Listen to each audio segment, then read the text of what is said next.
Hey everyone, just a real quick video of some different clips we put together. Had some old rotors and some other stuff laying around after performing some maintenance on the generator and some new consumables I got for the plasma cutter.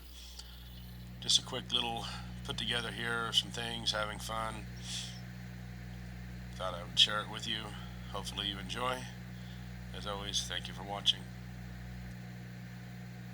Know one thing too, this is not a how-to video, and some of the tips on the plasma cutter are the older ones. They're not the new ones we put in. I don't do critical medical procedure welding type things, but again, this is just in fun.